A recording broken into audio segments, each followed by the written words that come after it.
Good evening, everybody, and a very warm welcome to the Lara Community Centre. It's fantastic to actually see the numbers that have actually turned out tonight, so congratulations to all of you for this important issue. Just I'll pass that to Lara now. Thank you.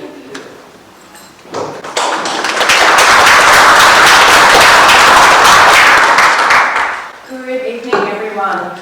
I'd also like to begin tonight by acknowledging the Lara people of the Kulin Nation.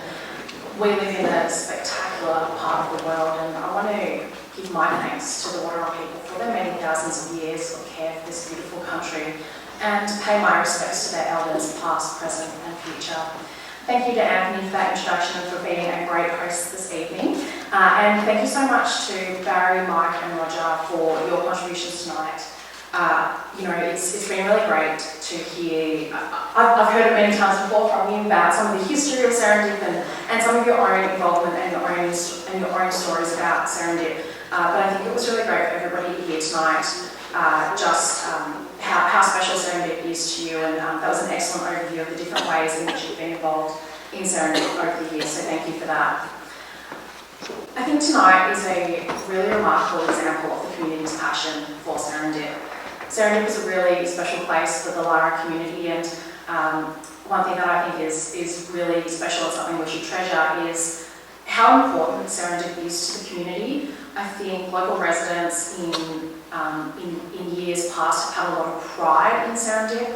They felt some very strong connections to Serendip and almost felt a bit of ownership, and it's more than just a park or a garden or a sanctuary for residents of Lara. It is so much more. It's something that contributes to your kids' education.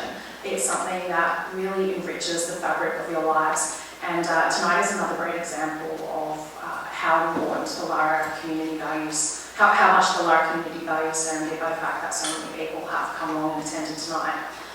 Over the past 18 months, really, when I was a candidate and since being elected in November, I've heard from many people, probably some of you in this room before, through both other community forums I've been a part of, or just conversations on the street when I've been door knocking out in Lara, and also through the recent emails that I've been receiving that Barry and the team have been getting the community behind. So I've heard from a lot of people about how important Serendip is, and I just want you to know that I hear how important it is, and I hear your passion for Serendip, and I think together we can do a lot of great work in really bringing back Serendip, not to what it was, but something even better, and that's something I would really like to work with all of you on. So, as we all know, so just one thing as well, I know it says on the agenda, I'm going to talk a bit about my vision for Serendip, but I really don't see it as being my vision, I see it as being a community vision, and that's one of the reasons why I really wanted to be a part of tonight. And I've been a part of forums before, and I'm very happy to come along to forums in the future, but my door is always open, so if you have a question tonight, please ask it. I'll stick around afterwards as well if you want to come up and have a chat, but also just feel free to get in touch anytime if you ever want to have a conversation about Serendip. So as you all know, last year I did deliver an $11 million election commitment to Serendip, and I think, I know we've spoken about the funding amount, and Roger, you really did a great job of outlining that $11 million is only a component of what is needed for Serendip. Personally, I'd like to see that as the start of the funding for a much longer project that will go for many, many years. And that $11 million commitment, I think, really demonstrates the value that the state government places on Serendip and the new gangs. $11 million is not nothing. By comparison, a school that I made an election commitment for received $7.5 million. So, and another school that got an election commitment was only a $2 million election commitment, which is still a lot of money and still a fantastic commitment. But I do really want to stress that $11 million is a significant amount of funding for a project, particularly in the environment portfolio space. And this $11 million commitment was fully funded in this year's state budget. So the money's there, it's all been allocated, and that money is already flowing through to Parks Victoria, who are responsible for delivering the project. It's spread over 4 years. The funding is spread over 4 years. It's important that the funding is spread out because I think we'd be setting Parks Victoria up to fail if all the funding came through in year one and we didn't, and there was a lot of pressure to deliver all the projects. It's really important that there is enough time for Parks Victoria to do planning, to continue working with the community and stage the projects over 4 years. But what I really want to talk to you tonight about is the opportunities that this funding and this commitment to Serendip and the community groundswell really offers us. We now have that funding locked in, and this is a priority project for Parks Victoria, and I think that's a great place to be in considering where we were, say, 12 months ago, 24 months ago. The Serendip experience may be different in the future to what it has been in the past, but that doesn't mean it can't be an incredible experience. And to me, this project is really about making that experience better. Just today, we had a great announcement out at Serendip Sanctuary. Essentially, it's a $45,000 commitment from the private sector towards the new sensory garden. So this is the first partnership between Parks Victoria and another organisation. So thanks to some generosity from CBC Victoria, who are one of Victoria's major bus companies. They've previously partnered with Parks Victoria on a similar program, and they've made a very generous $45,000 commitment. So I do want to talk about some of those opportunities, and I'd love to have some questions if you want to explore these in more detail later on. I think the first opportunity that we have is to create a habitat that attracts free roaming wildlife and opportunities to improve viewing.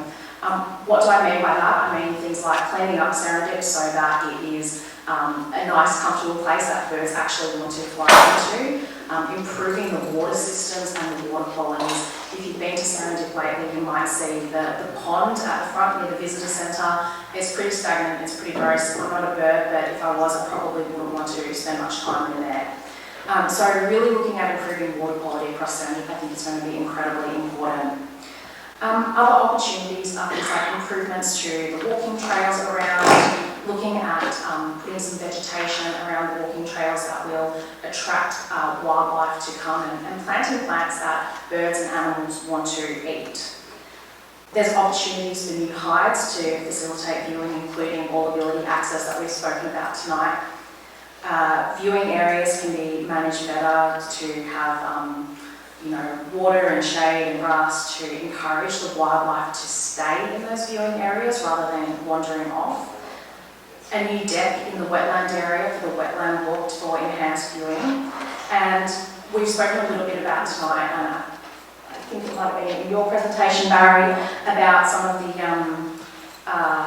the facilities and the current infrastructure at Serendip, but ensuring that we do keep those hides that are in place, keeping the predator-proof areas, keeping that perimeter fence that offer that sanctuary experience for animals. I think the other key opportunity that I really do want to talk about is the opportunity for threatened breeding programs, because to me that is incredibly important, and I think there is a great opportunity for partnerships with organisations like Zoos Victoria, like Mount Rockwell on captive breeding of endangered species. I know that this has not been taking place at Serendip recently, but that's something that I do think that the Parks Victoria team are really interested in and committed to doing. They're having conversations as we speak with Zoos Victoria, and we've got a great partner in the local area in Mount Rockwell who have worked with Serendip previously, so I really do think that there's great opportunities to bring back breeding programs to Serendip. Parks Victoria have identified 2 species that might be suitable, including the fat-tailed gunnet, which is a mouse-like marsupial, and the plains wanderer, which is a small bird that's become endangered due to the loss of grassland habitat. Roger in his presentation mentioned behind-the-scenes experiences, and I think that's a fantastic idea and something that we should definitely be looking at if, when we do re-establish the breeding program. It's a fantastic experience for people to be part of, but as you correctly point out, Roger, it's a great opportunity to raise some additional funding to support the sanctuary. Another opportunity is the idea around planting more native grasses. The western grasslands in Victoria have been absolutely decimated, and part of our state government policy is to bring back as much of the western grasslands as we can, and we do have goals that we're working towards in terms of increasing the amount of western grasslands across Victoria. So I think that's a great opportunity for Serendip too. Looking at how we can work with the traditional owners, the Wadawurrung people, including Wadawurrung culture, history and language, in storytelling throughout the sanctuary. It is such a great opportunity to celebrate Wadawurrung culture. We've spoken tonight about how, and we've seen a fantastic video as well, about how accessible Serendip is, And we all know just how flat it is, but making use of that flat space and inviting people of all abilities in for a nature experience, I personally think that is a real point of difference for Serendip and something to be celebrated. I mentioned earlier the new sensory garden, and I do think this is a great opportunity for people of all abilities to have a really special experience, and another great opportunity where we can celebrate Wadawurrung culture and history and language. The other thing that I think is really important and a great opportunity is how we can work with our local schools in bringing Serendip back to be part of that school curriculum, particularly for Lara Primary. In recent weeks, I've spoken with both Lara Primary and Lara Lake about what they would like to see at Serendip and what their priorities are, and getting kids back in there for more enriched education programs is absolutely top of that list. Such an incredible opportunity for learning in nature and just really understanding the world that we live in. I know as a kid I would have absolutely loved to have the opportunity to spend a week out at Serendip, and I can't think of a kid that wouldn't want that experience. So I do think that's going to be a really fantastic opportunity and something that should be prioritised. And with that comes upgrading the indoor and outdoor learning facilities, such as the outdoor learning facility near the pond and the indoor facility adjacent to the currently closed visitor centre. And also developing a more welcoming park entrance, I think, is really important. So looking at upgrading those facilities on first arrival. We all know that first impressions really count, and the last thing we want to have happen is, a shoddy car park and a bleak looking sign and people thinking, oh, maybe I won't stop, I'm just going to keep driving, and not actually experiencing Serendip. So I think that's really important that we look at upgrading that first impression and that first gateway into Serendip. And finally, the one thing that I think is so important about Serendip, and in many ways underpins it, is the fact that it is free.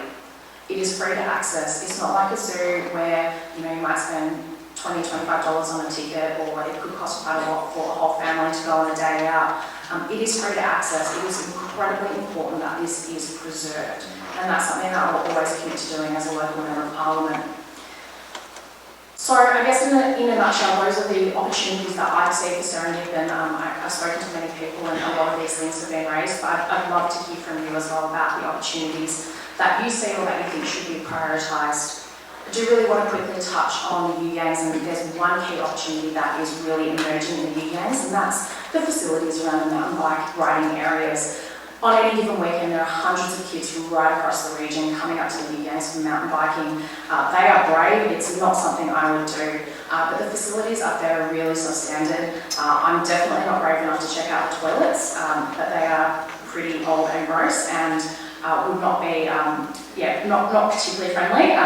So I think that's going to be really important, is looking at upgrading those facilities so that rather than kids coming up for a bike ride and then heading home straight away, it gives families the opportunity to stick around for a bit longer and spend more time up there. It's also a great opportunity for better connections in terms of the shared pathways, so walking paths and bike riding paths between the U-Gangs and Serendip, and feeding that right back into all the network of shared paths across the Geelong region and the Bay Trail. I think now I would really like to touch on some next steps, and this is something that I'd also be very happy to have a conversation with you all about when we move into questions. The stakeholder reference group that's been spoken about tonight will continue to meet for the 4 years of this project. I think that's incredibly important, that this isn't a group that meets once and says something, but it's actually a group that continues to meet and continues to feed that really, really important community feedback into Parks Victoria over the whole course of this project. The group is currently providing feedback to Parks Victoria on key priorities and visions and ideas for both Serendip and U-Gangs, and Barry may have spoken to members of the community about that and how you can have your say, but if not, tonight would be a great opportunity to have that conversation, I think, Barry. And I really see my role as a member of this group, like Barry and like any other members of this group, is to ensure that the community views are taken into consideration when it comes to, working through what the priority projects are, what the design and the scope of these projects look like. So my commitment to you is that I'll always feed that feedback back into Parks Victoria. I'm always happy to answer questions if you do have questions about where things are up to, and I'll certainly be encouraging Parks Victoria to do as much community consultation along the way, and that could be, releasing to the community designs for, say, the new visitor centre or the upgraded visitor centre, just by way of one example. I'm also looking to arrange a forum with student leaders in Term 4. I think it can't be underestimated. Before we do move into questions, I do want to touch on another really significant local issue that I'm sure you're all well aware of, and that's the Lara Waste Energy Project that's being proposed by Prospect Hill. And I know tonight's about Serendip, so I'm going to keep my comments very brief, but while everyone is here, I just thought it would be a good opportunity to raise this important issue. And what I want to let you know is that I've heard from many residents about their concerns on this project, and I do share those concerns too. I'd be very happy to discuss this further with anybody after the forum tonight closes, or you're welcome to get in touch with me at my office. I've also got Ashley from my office here, so if I'm busy chatting to somebody and you have to duck off, feel free to grab my contact details from Ashley, or she can take a note and we can get in touch. And my office is at Corio Village, so feel free to pop by any time as well. That's it from me. I'm happy to take questions now. And Anthony, are you going to be rolling the mic? We'll call for questions. So I'll take one from down the front here first. So over the gentleman in the lady. We've just got a microphone coming to you. I know I've got been a resident of Lara for about 18 years. I've taken my family and natural people for each other and other things to surround the sanctuary in groups. I get feedback all the time from. Without the animals there, it's not a sanctuary, it's not what it's supposed to be. This is quite well, we want the native animals back there. I've grown up, my uncle was a ranger in New Buller. I've grown up with these things. Been rescuing animals and looking after them all over the country. Alright, well, thank you. I'll take that as a statement, but what we're trying to encourage is questions so that Lara gets an opportunity, because the message certainly has been consistent tonight that without wildlife at Serendip, it is actually just a park, and that message is quite clear, and I think Lara has heard that as well too. So, gentleman there, oh sorry, I apologise lady. That's okay. I know that political decision making is involved in the management of Serendip, so please return it to a thriving, vibrant sanctuary for animals and plants. My point of view is I question the need for having visitors on an informal basis in Serendip at all. Formal education, my children benefit from that wonderful primary school education program there. It was a highlight for me. But because we're human, what less formal visiting brings with it rubbish, vandalism, feeding of animals, despite signage, despite printed material, despite warnings. Humans just sometimes don't know how to behave themselves. And in that respect, I'm questioning the need for visitors to Serendip Sanctuary, regardless of how all the other regulations. I'm happy, and just in that respect, I'm happy. I don't expect animals to pay the price from me accessing them. I'm happy to have it there. I do apologise, I will take this as a statement as opposed to a question. I'm asking, do we need to have informal visitors in Serendip at all? Yeah, I'm happy to quickly respond to that, and absolutely yes. Serendip should be an incredible place for everyone to visit any day of the week, completely free of charge, and I'm really committed to protecting that. Maybe, if you'd like to stand up and the mic will be brought to you. That's all right, I don't need a mic. Sorry, the mic. My question is, how are people with disabilities in limited movement going to see the kangaroos, which are free roaming, unless they have someone to perhaps guide them as to where they are at that particular time of day? Thank you, that's a great question. So I guess I'd reflect on my most recent experience next to the wildlife walk, which was one of the walks we saw in the video, and there were kangaroos, I would say, probably, I'm not great with distances, maybe 10 metres away from me, which I think would have been very clearly visible, say from a wheelchair. But I think that's a great point around guidance, and I do understand that a lot of people with all abilities attend Serendip with somebody else who might be more physically able and might be able to spot kangaroos for them. Sorry, Roger, did you? Sorry, I just saw you standing up. I thought you might want to add something. I just wanted to say something about that. As a person who's guided wildlife tours in Serendip for a very long time, 30 years, I've had people with disabilities in there trying to see kangaroos that are not in captivity, and it's almost impossible. I just want to make another thing too. Ella, since you've been here, there has been a La Nina, which means most of the time it's been cool. I've worked in Serendip when we've had long periods of drought, and you'll go in there any time after about 9 o'clock on a hot summer's day, and you won't see kangaroos and you won't see emus because they'll be in the shade. So what you've seen since you've been here is not what we will see over the next few years. To get someone who is incapacitated out in to see wild kangaroos is impossible. I'm sorry, Ella, but that's the fact. All right, thank you. Ron, can you come down and pick some people down at the front? Frank will take Frank first.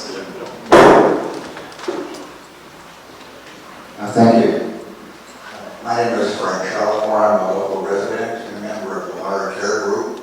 Could I please see a show of hands for the benefit of our member of State Parliament? Who would like to see the animals return to Serendip and the facility upgraded to make it happen?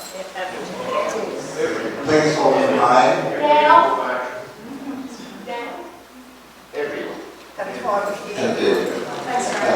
My question for Ella. Parks Victoria obviously has gotten this wrong.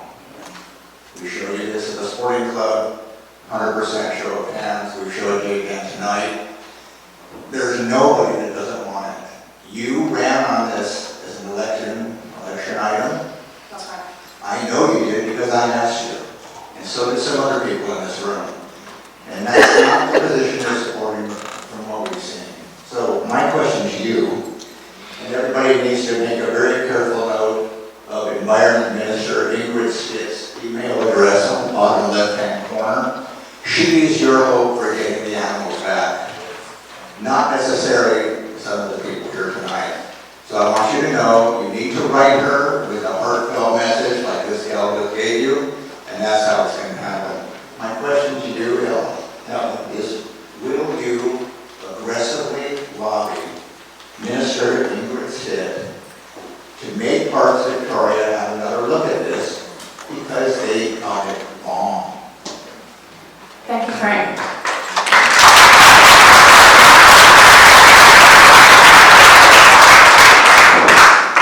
Look, as we all know, that's a decision that's been undertaken by Parks Victoria. I'm not here to represent Parks Victoria or speak on their behalf, but I do need to respect that Parks Victoria are the managing authority for Serendip Sanctuary. My role is to advocate for funding, which I have delivered $11 million, and that is going to see some really significant upgrades to Serendip Sanctuary over the next 4 years.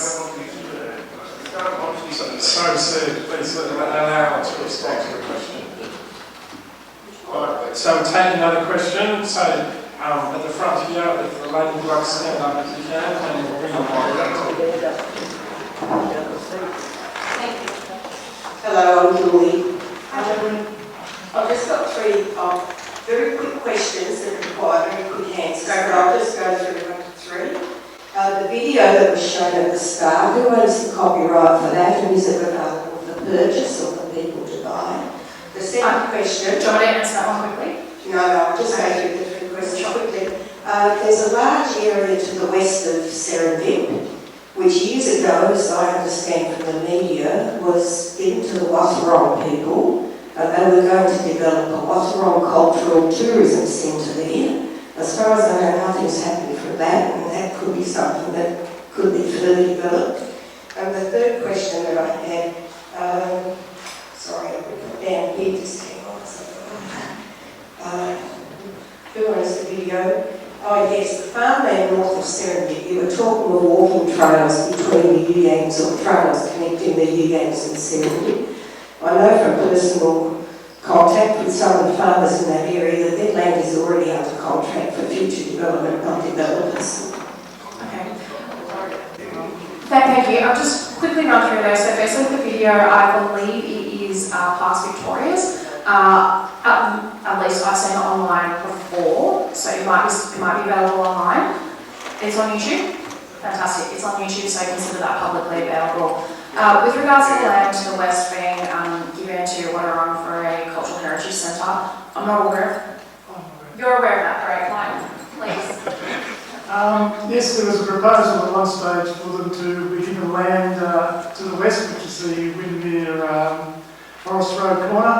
They chose after some time, and when I say some time, probably 2 years, not to go ahead with that and to concentrate on the Yuyangs.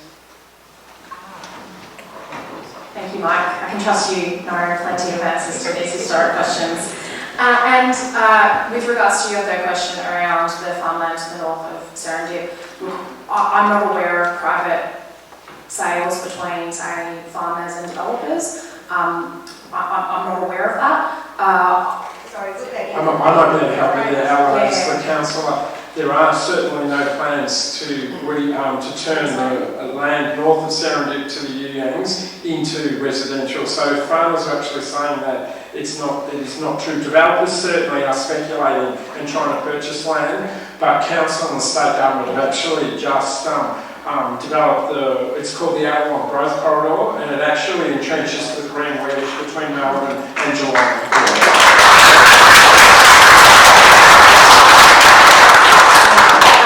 That I'm happy to make very clear to you all tonight is that I fully support the green wedge and the importance of keeping green, open grasslands between, I guess, Lara and the northern part of Geelong and Werribee. I think that is hugely important, and that's something I'll always advocate for.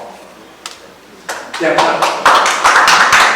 Please remember, if I can just get you to concentrate your questions on Serendip, because that's actually what tonight is primarily for. I'll go Other on this questions side. not about Serendip, come see me after. So the lady with the glasses, if you'd like to stand up and we'll bring the mic down to you.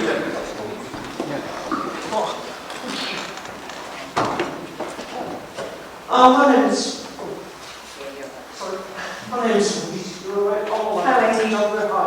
I'm a photographer around here, I do up the Yuyangs and Serendip as well. There was an article by Bay 93.3 from Tracy Carter. We mentioned tourism as one of the tourism operators here. Her comment was, we don't necessarily want hordes more people coming to the area, but we like people spending more money. Well, I think that would be an ideal outcome, wouldn't it? And engaging in more activities. Now, more people fill up the accommodation, and that's just the same as far as I'm concerned. We could get tourism on board with this. Because Lara at the moment is just a poor cousin to drive. There's nothing about Lara anywhere. And I've done my own, so I'm grateful to everyone else. Thank you for your statement. And Wendy, just to round that out. Tourism on board Yeah. for this. Wendy, I'm absolutely happy to take that back to Tracy and see how we can work together to get Lara Got on a that. copy of it here if you need it. Thank you. Okay. Can I just ask where all the animals went to?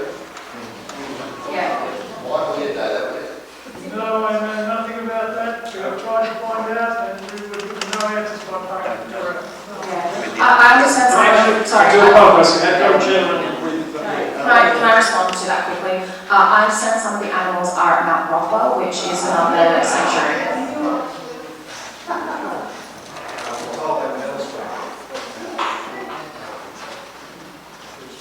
There is a gentleman that's got the mic. Sir, would you like to ask your question? Sure.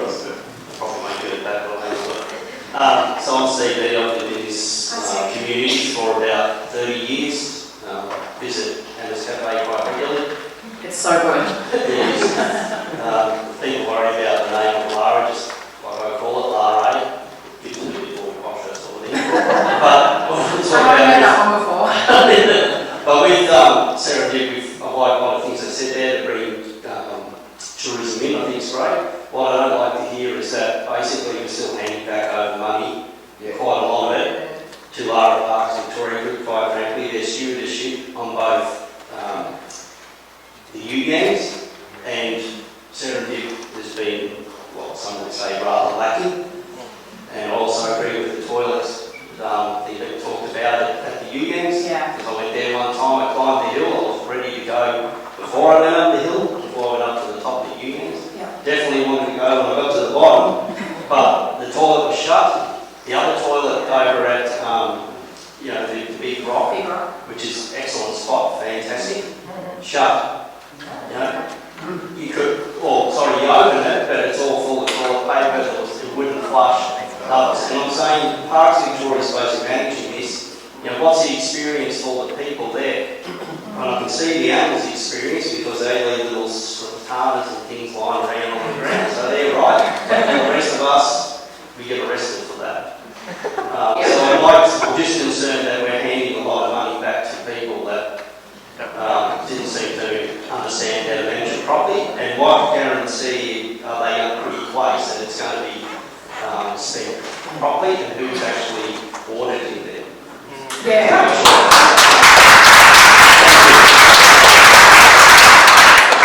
Never was it true words, Just a couple of things I'll add to that is that we do have the stakeholder reference group that's been set up to work with Parks Victoria on priority projects like, it might be new toilet facilities. In terms of auditing, Victorian state government departments are audited by the, I'm going to get this acronym wrong, Victorian Auditor General's Office. So there is financial auditing well and truly in place.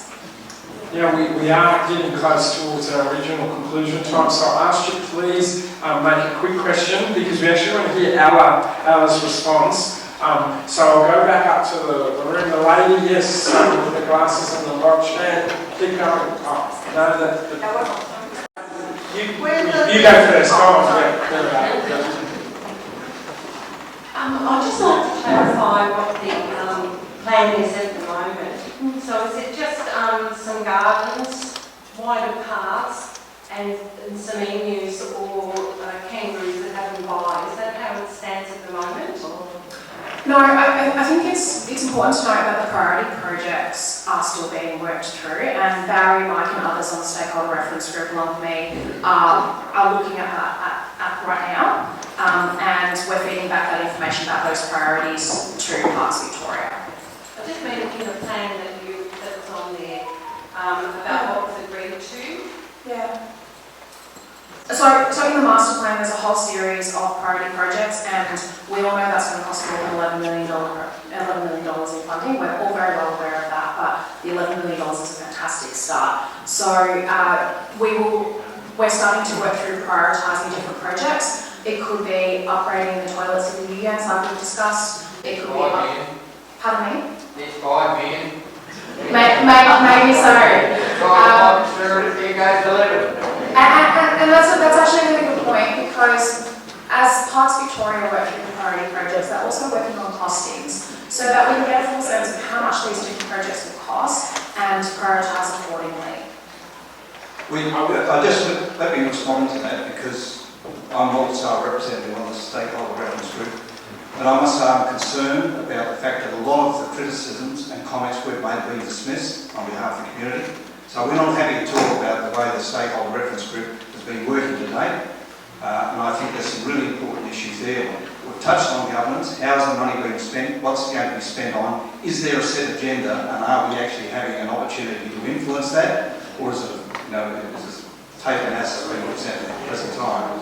So it's not a happy camp, but we'll do our best on behalf of the community to keep representing the sorts of views we've expressed tonight, because Serendip, again, is such an important asset And if you've got a good asset, you invest more in it. You don't let it just fall away. And that, unfortunately, and with greatest respect, Alan, I know we've discussed this before, to talk about the fact that you can go to Serendip and see free roaming wildlife, you're kidding yourself. I mean, anybody that's walked in the bush and you see free roaming wildlife, the first thing they do is bolt. They go. We went there the other week because we had a meeting there, and you can't convince me that they weren't fed.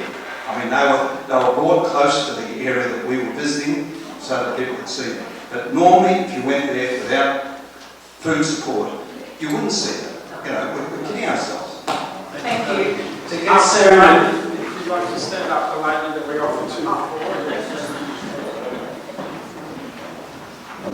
Hi, I'm Christine Lara. I've been here in Lara for 24 years, and my kids helped to clean up the wallaby area, the little wallaby areas. They went to Lara Primary School. They saw the frog, tiny frog mouth. I know they're not ours.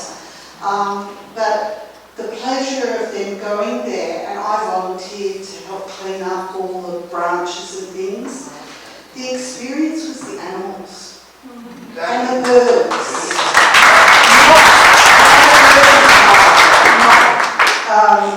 A garden. We've got plenty of gardens and urban parks around, lots of grasslands.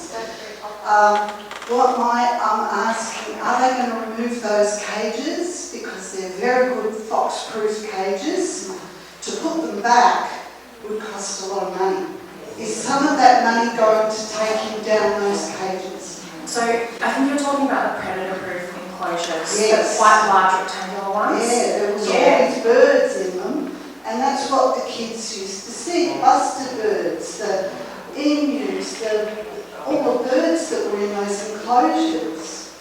Yeah. Are they going to take those away?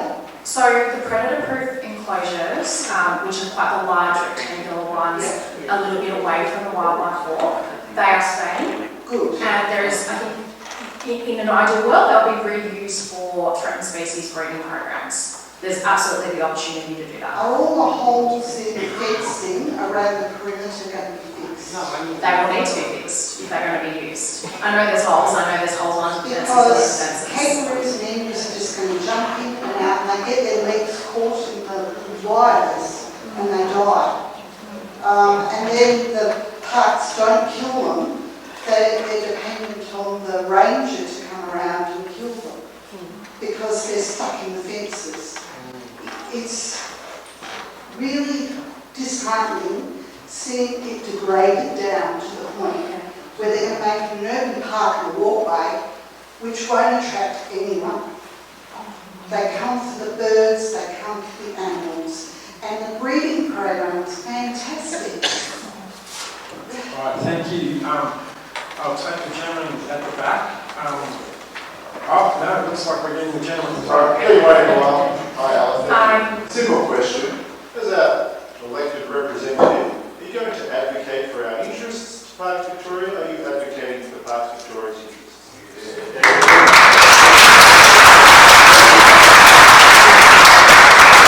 I haven't yet heard you say that you are hearing us. Well, I've heard you say that, but I haven't heard you say what your position is. Will you advocate for the return of the animals to Sarah? Of course, I'm always advocating for the community. I'm not here representing.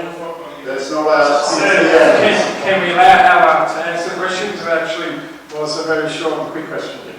Yeah, so as I said, I will always advocate for the community and I'll pass on the community concerns to Parks Victoria. I'm not here representing Parks Victoria. I can't speak to their previous decision making, but you know that's for Parks Victoria to answer, and that's great questions for Parks Victoria. With regards to the Your position, please. I was getting there. Thank you. You are going to say for our interests to them. I will always tell Parks Victoria that the community, and I have told Parks Victoria many times, and I've told the Minister, that the community strongly wants captive animals at Serendip. I think there's opportunities through breeding programs for that to take place. Serendip is going to look different in the future. There's going to be an increased focus on free roaming wildlife, and that's a decision that's been made by Parks Victoria by their board. So you're saying the decision's done. There's no point us having this meeting. No, I think there absolutely is a point in having this meeting. I absolutely do.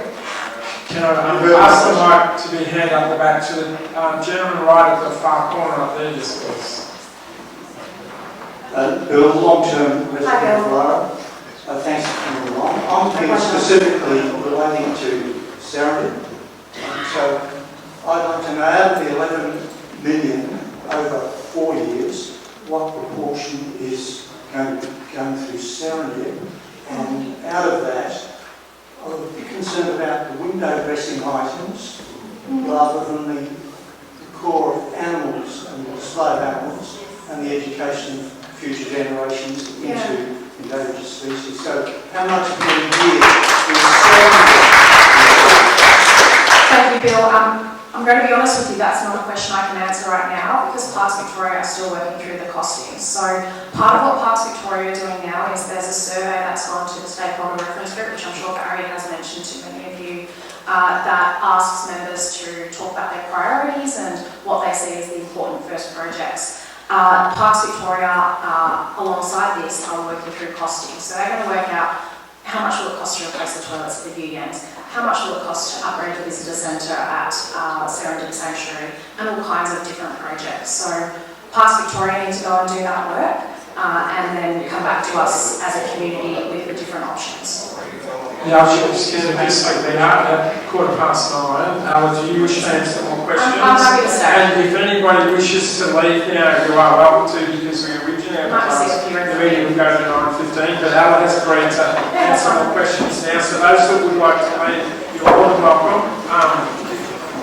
And we will start, and Lara has offered to take more questions. So, Lionel, can you move right back to the This gentleman here, please. Great, thank you. Parks Victoria, are they responsible for us being here today for the downturn in Serendip or not? Parks Victoria are the managing authority for Serendip Sanctuary. Yes, it is their responsibility for the upkeep of Serendip. So they're responsible for letting you go to the state of Sydney now? Yes. Why would you give them the money back if you do the same thing again?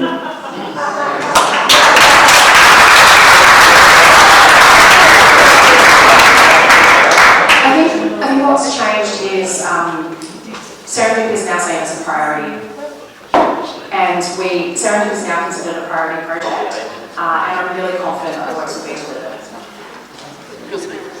Lon, can I ask you to bring the mic down to the lady down the front here, please? Thank you. Hi, nice to meet you again.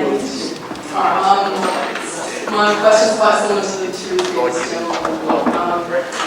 Now, said your vision is more or less the same as what Serendip was to us. And the $11 million has been allocated to Parks Victoria. That's not here to represent that, right? But they mentioned that they were distributing costs to the project, but they also had to cut the costs beforehand. And until the freedom of information applications were through. And secondly, that there's a stakeholder group as well, but they're happy to not consult the community beforehand either. So you're our only means, one of our main means of getting change as a Lara representative. What not what? You have said this. How are you going to make sure that you obviously all want Serendip as often as a former primary school student? How are you going to make sure that Parks Victoria isn't just doing this to tick some boxes? Your vision, how is that going to actually come through with Parks Victoria? They're not trustworthy.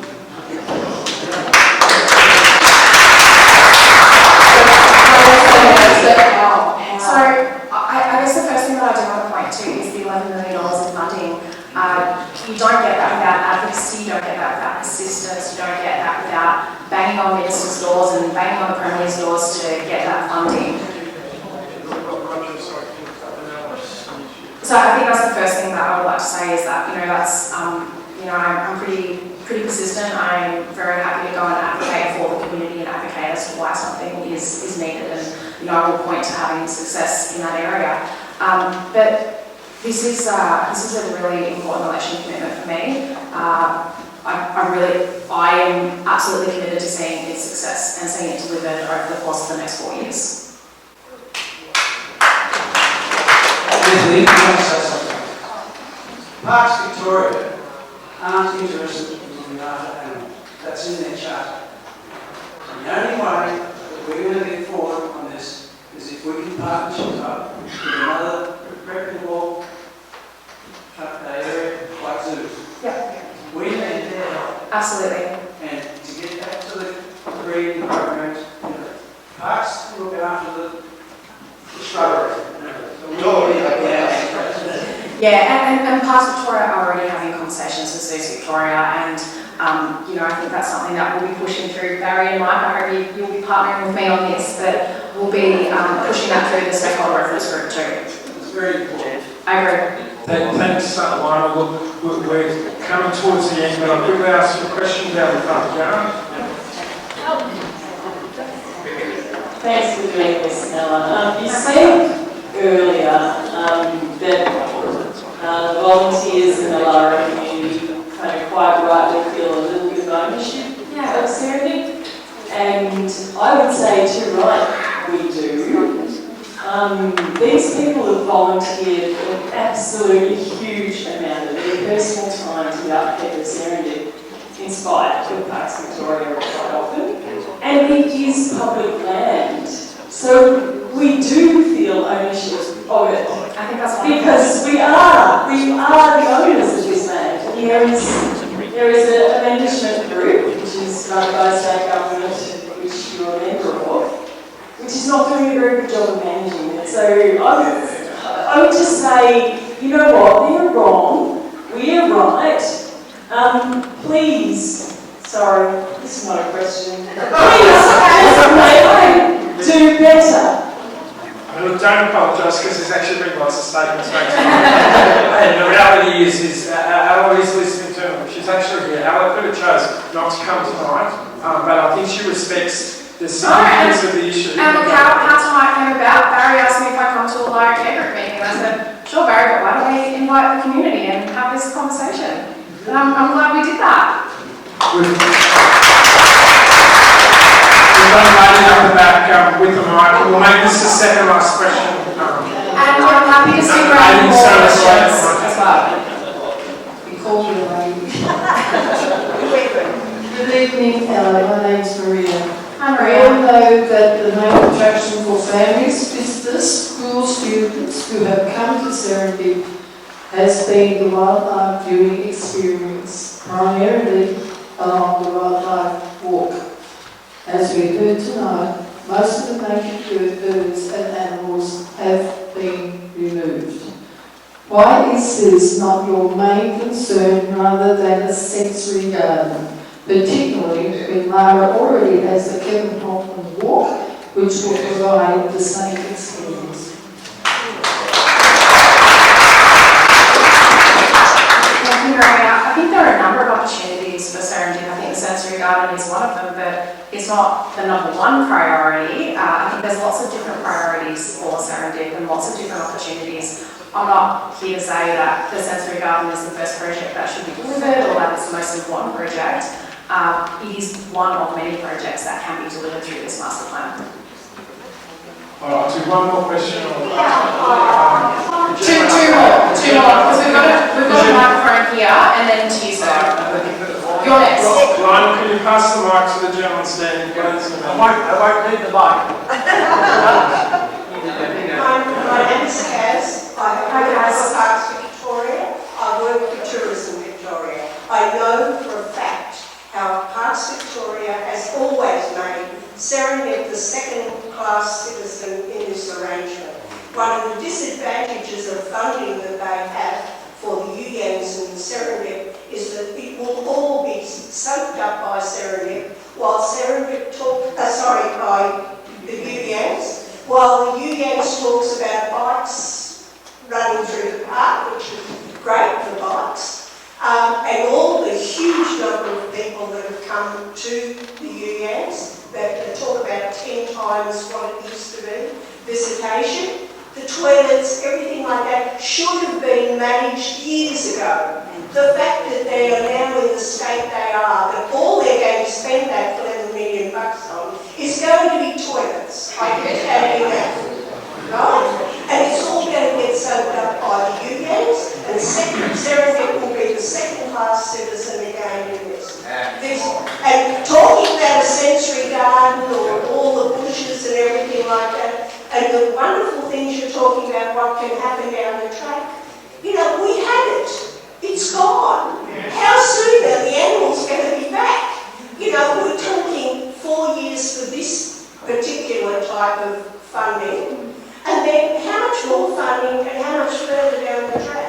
You know, we've lost this now, and they've deliberately done it before the 2020. And I think that is absolutely appalling.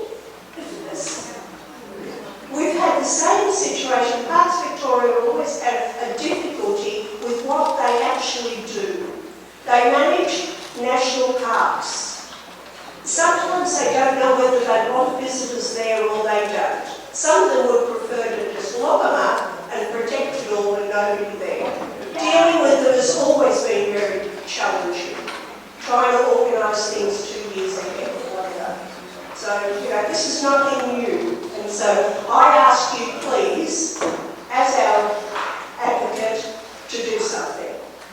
Thanks, Cass.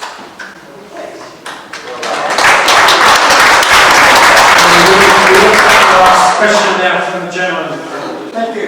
Two quick. Would you like to hold the mic up? I think you can hear me anyway. Two quick questions, Alan. You've been banned in Parks Victoria. Are they answering to your government? And you are telling us what your plans are for the future of Serendip. Why has the government brought it down to where it is now? All this meeting tonight wouldn't have been needed if it hadn't been run down.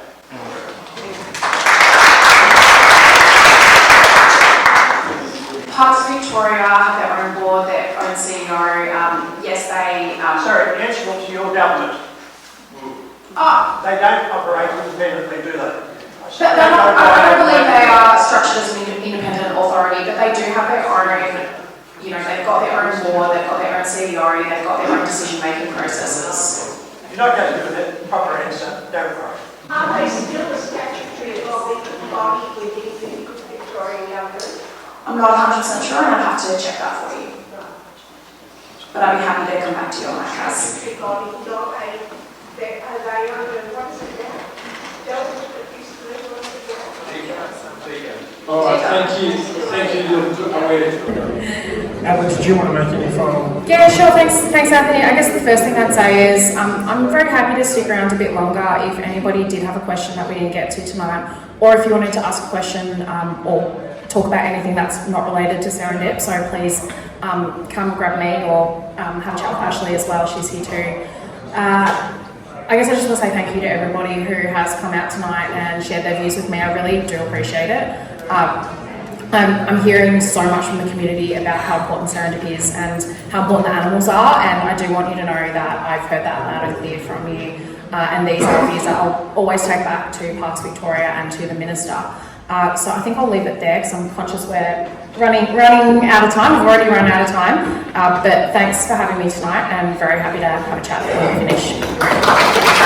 What Parks Victoria has actually done at Serendip is effectively destroyed it as an attraction.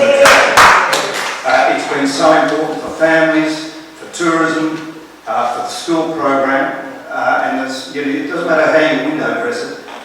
Removing the wildlife, the way it's been done, and taking away the opportunity for kids to see our native wildlife, our birds and animals, that they'll never see in the bush.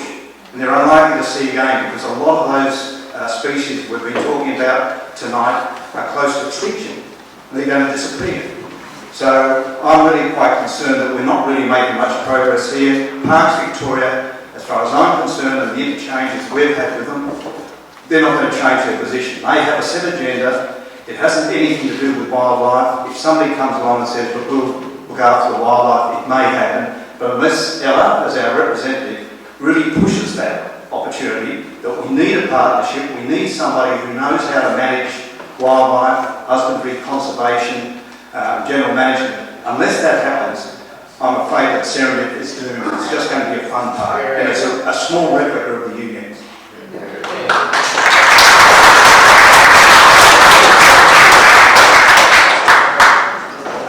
thank you everyone for coming. The Lara Care Group has been fighting to protect Serendip since 2004.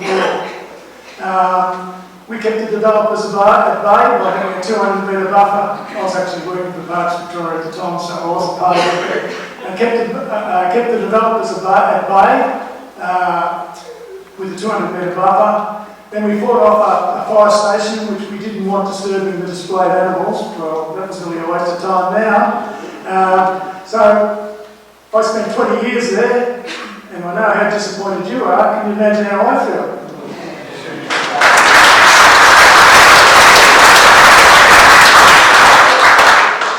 Thanks everybody for coming tonight. I'd like to thank Ella. This is not an easy thing for anybody to do, so thank you very much, Ella.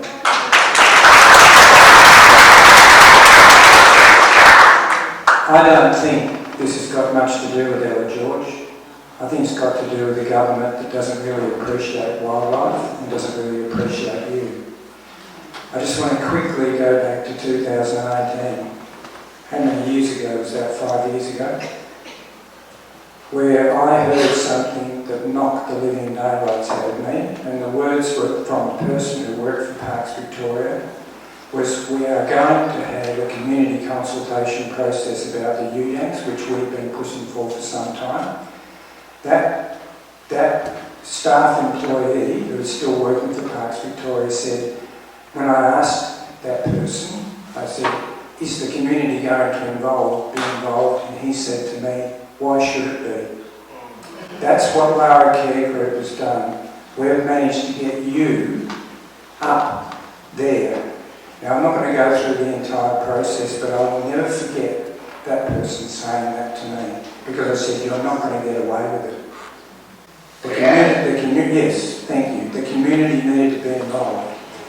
I just want to say this too, that we have been hoodwinked because the Parks Victoria Board, in around about late 2018 or 2019, and you can read the blog we wrote about this if you go to our website, at some point late 2018 or early 2019, before the master plan process began, which was in July, I'll never forget getting an email about it. I was thrilled to bits. I shouldn't have been, but I was. But the Parks Victoria Board had already decided that the wildlife at Serendip was going to be removed. How do we know that? Because it was in the business case they wouldn't give us until earlier this year. Just keep that in mind, guys. So that meant that me and many other people put thousands and thousands of hours, including tonight, into trying to understand what happened. We now know it was all a lie. Now, how angry does that make you? I have spent so much of my life, and so has Barry, and so has Paul Michael here, trying to understand what's going on. And now we know that it was all bulldust. Now, Ella, I thank you for coming along tonight, but I believe that politically you still have a role to play in this. You, if you wanted to, if it was politically expedient, in other words, if we, that's us, help Ella to make a change in what Parks Victoria decided in late 2018 and 2019. Do you get what I'm saying here? We've got to stand up. If we don't, this will be the last time this happens. The brokers and the bushstone to curlers, you won't hear them again. They'll be gone. It'll be finished. I've been accused of trying to do this for our business. Our business is not going to be here anymore. We've already made that decision. I'm doing this for you.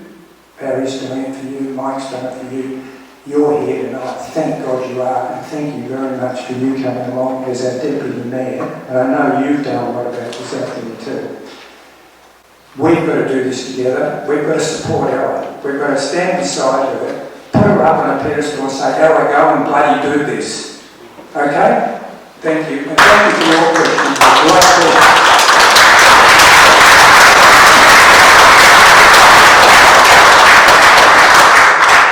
Thank you everybody. I actually counted 112 people here tonight, so it actually was a full and the passion and the commitment that the community has to Serendip certainly has been communicated to Lara tonight. And the message from everybody that's attended tonight, and also the speakers, is quite clear, is that if there is an opportunity to prioritise things and how the $11 million is spent, please prioritise Serendip, and please prioritise the wildlife opportunities that actually exist in that $11 million. And that's really the clear message.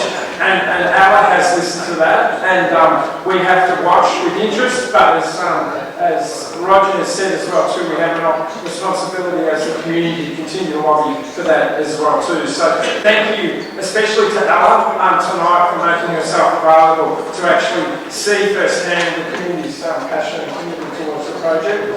And I acknowledge the Lara Care Group as well too, and our speakers tonight as well too. Please join me all for it. Thank you.